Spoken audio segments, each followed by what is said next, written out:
Most people have no idea what's about to happen next. Trump just made an announcement that's not about politics, it's about power, and it could rewrite how America works for the next decade. What if I told you that everything from the housing market to the job you have, or the retirement you've been counting on, is about to shift because of this one move? Today, I'm going to break down what's really behind Trump's latest statement, the hidden chain reaction it's already triggering in Washington, and why even his critics are quietly preparing for what comes next. Let's start with what he actually said, because beneath the headlines, there's a much bigger signal most people missed. You know how sometimes you hear a news story and your gut tells you there's more to it than what they're showing? That's exactly what happened when Trump spoke to reporters on Air Force One recently. The cameras were rolling, the questions were flying, and then he said something that made political insiders sit up straight. He didn't just criticize a member of his own party. That happens all the time in Washington. What he did was draw a line in the sand about who stays in his movement and who gets pushed out. And the way he did it told a story that goes way beyond one person or one disagreement. The congresswoman in question was Marjorie Taylor Greene, someone who once stood right beside him at rallies, defending him when almost no one else would. But in recent months, she'd started breaking ranks, appearing on liberal networks, questioning his focus on foreign policy, even siding with Democrats on a few high-profile votes. Then came the final straw. She posted a screenshot of her private text exchange with Trump after he pulled his endorsement. For him, that was it, the ultimate act of disloyalty. So, aboard Air Force One, he made it official. He mocked her as Marjorie Taylor Brown, said she had turned left, and made it clear she was out of the MAGA movement. Within hours, he was already hearing from challengers ready to run against her in Georgia. But here's the thing, this wasn't really about her. It was about sending a message to every other Republican in Congress: stay loyal, or this could be you next. When you control a political movement, loyalty isn't just preferred, it's required. And Trump was reminding everyone watching that he still controls that movement, not the party establishment, not the media, not anyone else. At the exact same time, Trump redirected attention away from the scandal of the weak new Epstein file leaks meant to smear him and called the entire narrative a hoax. Then he pivoted instantly to what he said actually mattered: affordability, cost of living, and putting Americans first. That was the chess move. While critics thought they had him cornered with controversy, he changed the entire board. Think about how that works in real life. Imagine you're in a conversation where someone's trying to make you look foolish by bringing up your past mistakes. You have two choices. You can spend all your energy defending those mistakes, letting them control the conversation, or you can acknowledge it briefly and immediately shift to what you're doing now and what you're planning for the future. The second strategy doesn't let them set the terms of the discussion. You do. That's what Trump did. And it's why so many political operatives, regardless of what they think of him personally, were taking notes. Now, why does any of this matter to you? Because beneath all the political theater, there's a much more important story unfolding. And it's about something that affects every single person watching this video, especially if you're in or approaching retirement. Let's talk about what's happening in the real world, your world, while Washington plays these games. If you've been to the grocery store recently, you felt it. If you've checked your retirement account, you've seen it. If you've looked at housing prices or tried to help a grandchild find an affordable place to live, you know exactly what I'm talking about. The systems we built our lives around, the ones that promised if you worked hard, saved smart, and played by the rules, you'd be secure, those systems are starting to crack. Mortgage rates have climbed to levels we haven't seen in over a generation. The house you bought decades ago for a reasonable price, young families today can barely afford the down payment on something half that size. Your retirement savings, even if they've grown on paper, don't seem to buy as much as they should. Healthcare costs keep rising. Insurance premiums keep rising. Everything keeps rising except the sense of security. And here's the emotional core of it that doesn't get talked about enough in the news. You did everything right. You worked for decades. You saved. You sacrificed. You put off vacations and luxuries to build something solid for yourself and your family. And now, watching the value of that hard work feel less and less certain, that's not just financially frustrating, it's personally painful. It feels like the promise got broken somewhere along the way. Trump's announcement, for all its political noise, speaks directly to that frustration. Whether you support him or not, his strategy positions him as the one willing to say out loud what a lot of people are feeling quietly. The system isn't working for regular folks anymore, and something needs to reset. He's not the first politician to tap into that feeling, not by a long shot. But the way he's doing it right now, in this moment, with this particular combination of personal power plays and economic messaging, is setting up something bigger than just another election cycle. Because here's where the story gets really interesting. This announcement wasn't spontaneous. It wasn't an off-the-cuff reaction. When you look at Trump's entire political history, you start to see a pattern. And once you see the pattern, you realize this latest move fits right into it like a puzzle piece you didn't know was missing. Let me show you what I mean. Go back to his first term. Think about the tariffs he imposed that economists said would crash the economy. They caused chaos in the markets for a while. Companies panicked. The media ran endless stories about trade wars. And then, quietly, behind all that noise, negotiations happened on his terms. Other countries came to the table differently than they would have if he'd played by the traditional diplomatic rulebook. Or think about his border policies, the controversies, the court battles, the protests, massive disruption, but underneath it all, a repositioning of what was politically possible to even discuss in Washington. Before his approach, certain conversations were considered completely off-limits. After, even his opponents had to engage with the topics on terms he'd set. This isn't about whether those policies were good or bad, that's a different conversation. This is about recognizing a strategy. Create a controlled chaos that forces everyone else to react on your timeline, not theirs. And in that reaction, you gain leverage you wouldn't have had by playing it safe. The latest announcement fits that pattern perfectly. By publicly cutting ties with a member of his own party while simultaneously dismissing scandal attempts and pivoting to economic populism, he's created multiple pressure points at once. Republicans in Congress have to choose sides. Democrats have to figure out if their scandal approach is actually working or just generating noise. And the media has to decide what story to tell, knowing that whatever they focus on, he's already 2 steps ahead planning the next move. It's exhausting to watch, honestly, but it's also effective in ways that traditional politics isn't anymore. Because traditional politics assumes everyone's operating from the same playbook, following the same unstated rules. Trump throws that playbook out and writes his own. And whether that's genius or recklessness kind of depends on what he does with the leverage once he has it. Which brings us to something fascinating that's happening right now, in real time, that most people aren't noticing. The silence. You'd think with an announcement this provocative, the media would be wall-to-wall coverage, the political establishment would be shouting from every platform, the talking heads would be analyzing it to death. And sure, there's coverage, but there's also a strange quiet from certain corners that are usually the loudest. Some major media outlets that spent years criticizing Trump's every move are suddenly more measured, more cautious. Some political insiders who used to predict his downfall with absolute certainty are hedging their language. Some corporations that signaled strong opposition are staying neutral. Why? Because behind the scenes, people are reading the situation differently than they're letting on publicly. They're seeing polls, they're seeing economic indicators, they're seeing voter sentiment, and they're recalculating what the landscape looks like going into next year's election. The narrative they thought was settled, Trump is a fading political force mired in legal troubles, isn't playing out that way. And smart political operators, regardless of party, are adjusting their strategies accordingly.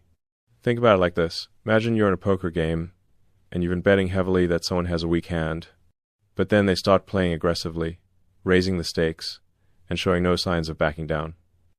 At a certain point, you have to consider maybe they're not bluffing, maybe you misread the table. And if you did, you need to change your strategy before you lose everything you put in the pot. That's what's happening in Washington right now. The silence isn't apathy, it's recalculation. And that recalculation is happening because insiders are watching internal party reactions that the public doesn't see. Republicans who were quietly hoping Trump would fade away are realizing he's not just staying relevant, he's consolidating control. Democrats who thought scandal after scandal would finish him politically are seeing those scandals fail to move the needle the way they used to. For those of you who remember politics in the 70 seconds, 80 seconds, 90 seconds, this might feel familiar in a strange way. Think about Nixon going to China, completely unexpected, controversial even among his own supporters, but it fundamentally changed global politics. Think about Reagan's economic approach, dismissed by experts as reckless, but it reshaped the conversation around government's role in the economy for decades. Trump's announcement might be playing a similar role, just in a different era with different tools. It's less about ideology, more about leverage. Less about policy specifics, more about positioning for whatever negotiation comes next. And here's where I want to pause and ask you something directly, because I think this matters more than we're admitting. What happens when power stops hiding behind the polite language of politics and just presents itself as raw positioning? When politicians stop pretending their moves are about principles and start being open about the fact that it's all about winning, does that make things more honest or more dangerous? I think about this a lot, honestly, because there's something almost refreshing about politicians who don't pretend anymore. At least you know what you're dealing with. But there's also something unsettling about it, like we're admitting that the ideals we taught our kids about public service and doing the right thing were just stories we told ourselves. Both sides do this, by the way. It's not a left or right thing. Democrats wrap their power moves in the language of justice and protecting democracy. Republicans wrap theirs in freedom and defending values. But underneath, it's the same thing, competing for control and using whatever moral language works to justify it. The Epstein files are a perfect example. Democrats are releasing them strategically, timing the leaks to maximum political damage, claiming it's about transparency and protecting victims. But if it were really about victims, wouldn't they have pushed for this years ago when they had full control of government? Wouldn't they have held hearings and demanded accountability across the board, regardless of party? Instead, what we're seeing is selective outrage. Release the documents that mention Trump. Redact the ones that might implicate powerful Democrats or donors. Frame it all as a moral crusade, while really, it's just opposition research with a noble-sounding cover story. And Trump's response? He calls it a hoax, dismisses the whole thing, and says we should focus on what really matters to families, affordability, jobs, security. That sounds good too, right? Except he's also using that message to deflect from legitimate questions about his past associations. So his framing is strategic too. Neither side is being fully honest. Both are using morality as a weapon. And the casualty in all of this is trust itself. Trust that our leaders are actually working for us and not just playing an endless game of political chess where we're the pawns. Here's what I think is worth understanding, though. When you strip away the moral posturing from both sides, you're left with something simpler and maybe more important. Who's actually preparing for what comes next? Not who's winning today's news cycle or tomorrow's Twitter battle, but who's positioning for the real structural changes that are coming whether we like it or not. Because while everyone's arguing about who knew Epstein or who's more corrupt, there are actual economic and technological forces building that are going to reshape everything. And whoever understands those forces and plans for them is going to have enormous influence over what the next decade looks like. Trump's announcement, when you look past the drama, includes hints about his economic strategy. He's talked about forcing a return to domestic manufacturing. He's talked about using tariffs not as punishment but as negotiation tools to bring production back to America. He's talked about confronting how much of our economy got outsourced to countries that don't share our interests. Now, whether that's realistic or not, whether it would work or cause more problems, that's legitimately debatable. Economists are all over the map on it. But the instinct behind it, the idea that America gave away too much economic leverage and needs to reclaim it, that resonates with millions of people who watched their jobs disappear overseas and their communities hollow out. For those of you who lived through the 1,980 seconds manufacturing collapse, you remember what that felt like. Factories that had been in your town for generations suddenly closing. Workers with decades of experience finding themselves with skills the new economy didn't value. Communities built around those jobs losing their centers of gravity. The promise was that free trade would make everyone better off in the long run. And maybe it did for some people in some places, but for a whole lot of Americans, it felt like a betrayal. Trump's economic message taps directly into that memory.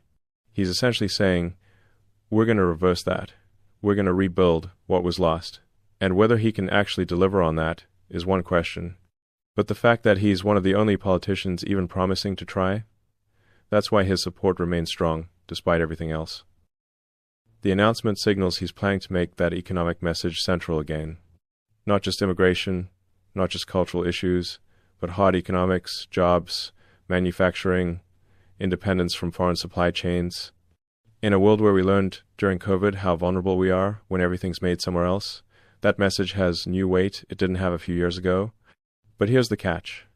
Even if Trump succeeds in forcing some manufacturing back, even if he negotiates better trade deals, even if he creates the conditions for an economic revival, none of that matters if people don't believe it's real.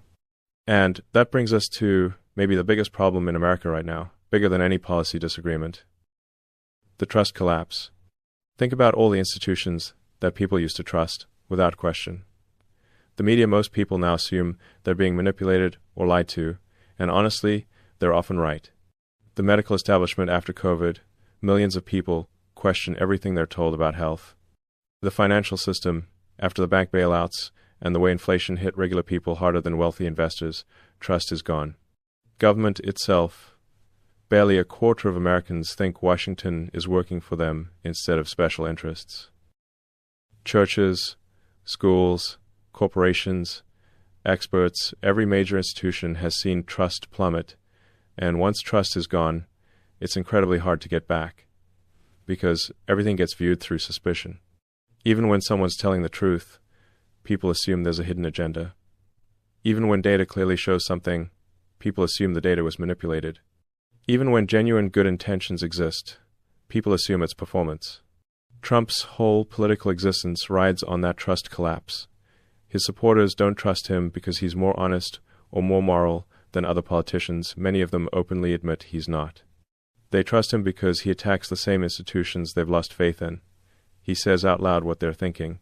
He doesn't pretend to be something he's not. In a world where everything feels fake, his authenticity, even if it's authentically flawed, feels more real than polished politicians reading carefully focus group talking points. That's a massive shift in how leadership works. It used to be that leaders gain trust by demonstrating expertise, consistency, dignity. Now, leaders gain trust by demonstrating that they're against the same things their supporters are against. It's bonding through shared opposition rather than shared values. And that has huge implications for what kind of country we're becoming and what comes next after this announcement. Because if Trump does consolidate power again, he'll be operating in an environment where traditional credibility doesn't matter anymore, where norms and precedents are seen as obstacles rather than guardrails. Where moving fast and breaking things, to borrow a phrase from tech, is valued more than careful deliberation. Some people find that exciting. Finally, a leader who'll actually do something instead of just managing decline. Finally, someone who'll take on the bureaucracy and the special interests and the comfortable elites who've been running things into the ground. Other people find that terrifying. A leader with no respect for limits, operating in a system where trust and expertise have collapsed, could do enormous damage before anyone could stop them. Both perspectives have merit, honestly. And which one you lean toward probably depends on whether you think the current system is worth preserving or needs to be torn down and rebuilt. But here's what I think is worth considering. Regardless of where you fall on that spectrum, every time there's a major collapse in how things work, whether it's trust or economics or institutions, there's an opening for something new. And what fills that opening isn't predetermined. It could be something better. It could be something worse. It depends entirely on whether people are paying attention and making conscious choices or just reacting emotionally to whatever's in front of them. Trump's announcement is part of that bigger moment. The political drama is just the surface. Underneath, what's really happening is a reshaping of how power works in America, who has it, and how it gets used. So let's talk about what that might actually look like in practical terms for your life. Short term, we could see more volatility. Markets don't like uncertainty, and Trump's approach creates a lot of it. Don't panic, but do pay attention. Medium term, watch the political realignment. The old categories of Republican and Democrat are breaking down. It's becoming more about establishment versus populist, insider versus outsider. That realignment will affect everything from local elections to what policies actually get passed. Stay informed. Don't just assume the party you voted for your whole life still represents what you think it does. Long term, we're looking at a fundamental restructuring of how Americans think about wealth, work, and independence. The promise that college and a corporate career equals security, that's over for most people. The promise that government will take care of you in retirement, Social Security and Medicare are under more strain than ever. The promise that if you just follow the rules, everything will work out, a lot of people stopped believing that a long time ago. What's coming instead is probably something more chaotic, but potentially more resilient. More people starting businesses instead of climbing corporate ladders. More communities creating their own support systems instead of depending on government programs. More families living multi-generationally and helping each other instead of everyone isolating in their own separate houses. That might sound like we're going backward, but maybe we're actually going forward in a different direction than we expected. Maybe the hyper-individualized, institution-dependent model that dominated the last several decades wasn't sustainable, and we're discovering older patterns of living that actually work better. Trump's not causing that shift, he's a symptom of it and an accelerant. His announcement is one more signal that the old way of doing things is ending, and we're in the messy transition period where nobody's quite sure what comes next. So here's what I'd tell anyone listening right now. We're standing at the edge of another turning point where politics and economics and technology and culture all intersect in ways that only happen a few times in a generation. Trump's announcement is more than just political theater. It's a mirror. It shows us what we fear, what we value, what we're willing to fight for, and what we might become if we stop paying attention. You've lived through a lot of change already. You've seen the world transform in ways nobody could have predicted when you were younger, and you've adapted and survived and built good lives through all of it. This next wave of change is coming, whether we're ready or not. But the good news is, you already have the most important skill, the ability to adapt. Don't let the chaos overwhelm you. Don't let the negativity on the news make you think everything's falling apart. Things are changing, yes, but change creates opportunity just as much as it creates risk. And the people who do best in times like these are the ones who stay curious, stay critical, stay connected to their communities, and keep thinking for themselves instead of letting others do their thinking for them. Trump's strategy, whatever you think of him personally, is to position himself as the leader who understands that change is coming and has a plan for it. Whether his plan is the right one, whether he can actually execute it, whether it help or hurt regular Americans, those are all legitimate questions. Ask them. Demand answers. Hold every leader accountable, not just the ones you disagree with. And if you found this breakdown helpful, if it gave you a different way of thinking about what's really happening beneath all the noise, do me a favor, hit that like button, subscribe to the channel, and leave a comment telling me what you think is really coming. Because honestly, the conversation isn't ending here, it's just beginning. We're all trying to make sense of this moment together. Your perspective matters. Your experience matters. The wisdom you've gained from living through previous turning points in history, that's exactly what we need more of right now. We need voices of people who remember when things were genuinely difficult before and figured out how to get through it anyway. So share your thoughts. Let's learn from each other. Because whatever comes next, we'll navigate it better together than we will isolated and afraid.